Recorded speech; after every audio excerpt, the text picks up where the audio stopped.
Malkajgiri BJP MP ఈట్ల Rajender మాట్లాడుతున్నారు. Live ద్వారా చూద్దాం.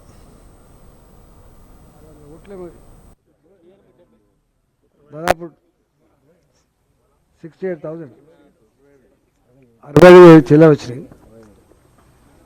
ఏసీ గెలిపించిన నియోజకవర్గం కాబట్టి ఆనాడు ఒక వెల్లువలాగా వచ్చింది.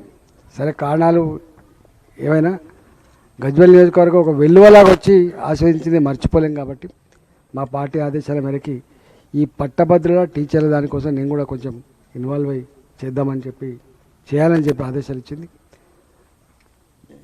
దాంట్లో భాగంగానే ఇక్కడ రావడం జరిగింది. కాబట్టి మా నాయకులు మా కార్యకర్తలు సరే టీచర్లు వాళ్ళను చిన్నవాళ్ళు పోయి ఓటాడు తీస్తారని అనుకోను, కానీ వాళ్ళకు వాళ్ళు థింక్ చేసుకుంటారు, వాళ్ళకు వాళ్ళు ఆలోచించుకుంటారు. కాబట్టి ఇవాళ మీరు లోతుగా ఆలోచన చేసి ఏది అవసరము ఇప్పుడు ఏది అవసరం కాదు, ఎవరు మనవాళ్ళు ఎవరు మనవాళ్ళు కాదు, ఏ నిర్ణయం గొప్పది ఏ నిర్ణయం చెడ్డది తర్కించుకోగలిగే శక్తి మీకే ఉంది. కాబట్టి టీచర్లకి పట్టభద్రులకు వినమ్రంగా నేను విజ్ఞప్తి చేస్తున్నాం. 27వ తారీఖున జరిగేటువంటి ఎన్నికల్లో భారతీయ జనతా పార్టీని సంపూర్ణంగా ఆశ్రయించమని చెప్పి కోరుతూ నమస్కారం.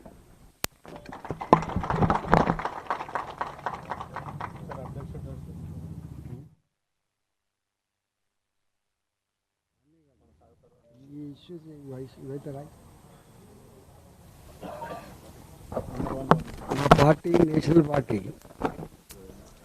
Bharatiya Janata party national party కుటుంబ పార్టీలాగా ఉండవు. మా పార్టీలో నిర్ణయాలు సామూహికంగా ఉంటాయి, ప్రజాస్వామ్యబద్ధంగా ఉంటాయి. ఎప్పుడు ఏ నిర్ణయం తీసుకోవాలి అనేది మా పార్టీ నిర్ణయించుకుంటుంది.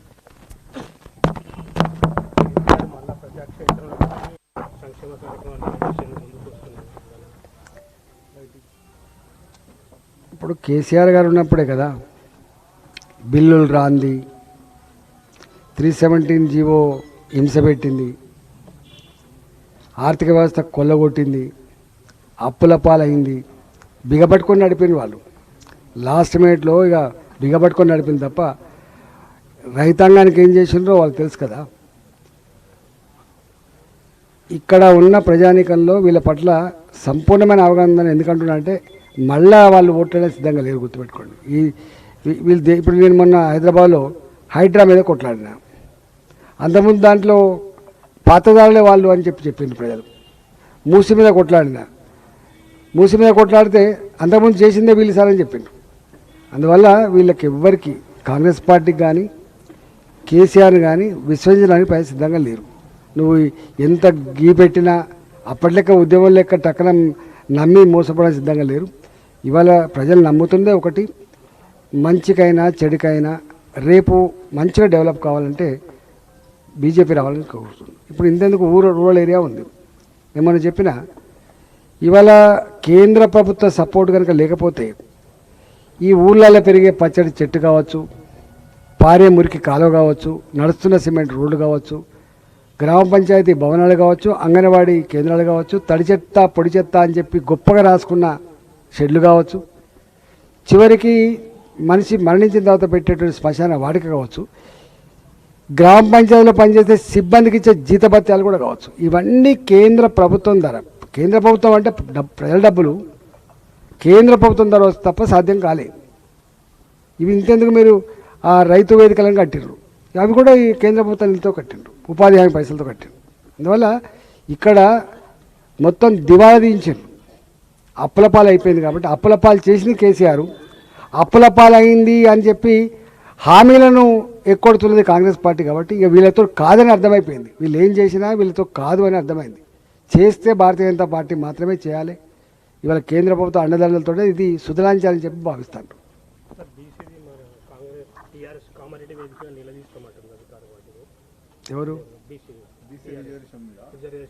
ఎవరు నిలదీస్తారు? బీఆర్ఎస్ నిలదీస్తారు. నేను ఎక్కడి నుంచి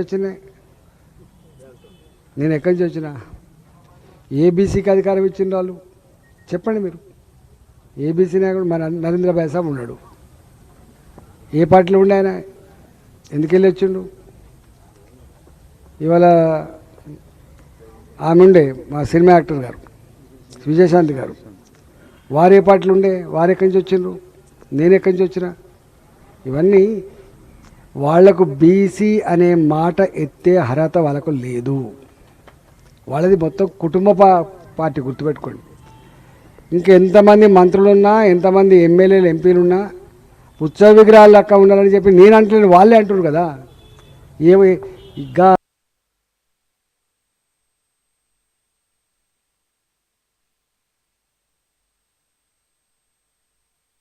ఉపశిల్పి కేసీఆర్ గారు నిర్ణయాలు తీసుకున్నాడు, కేసీఆర్ని అడుక్కోండి తప్ప మాకేం సమాధానం లేదంటే అర్థం చేసుకోండి. అందుకని ఆ పార్టీ ప్రజాస్వామ్యబద్ధంగా ఉండి వాళ్ళకి ఎస్సీలకు, ఎస్టీలకు, బీసీలకు మంచి ప్రాంతం ఇచ్చి ఉంటే ఈ పరిస్థితి వచ్చేది కాదు కదా. ఎంతమంది మంత్రులు? 18 మందిలో స్పీకర్లు, చైర్మన్లు అంతా 21 మంది చీఫ్ విప్లు. మొత్తం దాంట్లో బీసీలకు ఆనాడు వాళ్ళు ఇచ్చిన మంత్రివర్గం ఎంత తెలుసా? నలుగురే. దానికని నన్ను నిలగొట్టిండు, ముగ్గురే. తర్వాత ఏం నువ్వు ఉన్నప్పుడు అని ఇస్తే ఇవాళ అణగారిన వర్గాల కోసం ఆలోచించగలిగే ఏకైక పార్టీ బీజేపీ పార్టీ, గుర్తుపెట్టుకో. వాజ్పేయి గారు ప్రధానమంత్రి అయినరు. ఒక missile man in India Abdul Kalam చేసింది, ఒక మైనార్టీ బిడ్డని చేసింది దేశానికి రాష్ట్రపతి. మోడీ గారు వచ్చాడు సంపూర్ణమయ్య మేయార్తోటి. ఎవరైండు రాష్ట్రపతి? ఒక దళిత బిడ్డ అయిండు, రామ్నాథ్ కోవింద్. దేశం ఎప్పుడు ఆలోచన చేయలే, ఒక ఆదివాసీ అడవి బిడ్డ ఈ దేశంలో రాష్ట్రపతి పదవి వస్తుందని చెప్పి నేను ఎక్స్పెక్ట్ చేసిందా? ఇచ్చింది. ఇలా రాష్ట్రాలలో మీరు చూడండి, కేంద్రంలో 70-71 మంది మంత్రులు ఉంటే 27-28 మంది మంత్రులు ఓబీసీలకు ఇచ్చిన చరిత్ర బాధ్యత ఎంతపడి. అందుకని ఇంకా ఎస్సీల గురించి మాట్లాడినా, ఎస్టీల గురించి మాట్లాడినా, బీసీల గురించి మాట్లాడినా బీఆర్ఎస్ పార్టీకి ఏది రాదు. ఇది ఉత్తమాటలు అనే భావన ఉంటుంది, గుర్తుపెట్టుకోండి. ఇంతేందుకు మందకృష్ణ మాదిగా ఉన్నాడు, 40 ఏళ్ళు కొట్లాడిండు, 30 ఏళ్ళుగా కొట్లాడిండు ఆయన ఒకటే ఆశయం కోసం. కానీ 30 ఏళ్ళుగా ప్రజాక్షేత్రంలో ఒక ఆశయం కోసం కొట్లాడుతున్న సంస్థ ఏ పార్టీ ఆదరించలే. చివరికి ఇది మంచిది కాదు సమాజానికి అని చెప్పి మళ్ళీ మోడీ గారు ఇక్కడికి వచ్చి మళ్ళీ ఆదుకొని ఏబీసీల వర్గీకరణ చేసుకోవాలని చెప్పినటువంటి పార్టీ భారతీయ జనతా పార్టీ. అందుకని దేనికి లేదు వాళ్ళకు. బీఆర్ఎస్ పార్టీకి వీళ్ళ పట్ల మాట్లాడే నైతిక హక్కు వాళ్ళకు లేదు.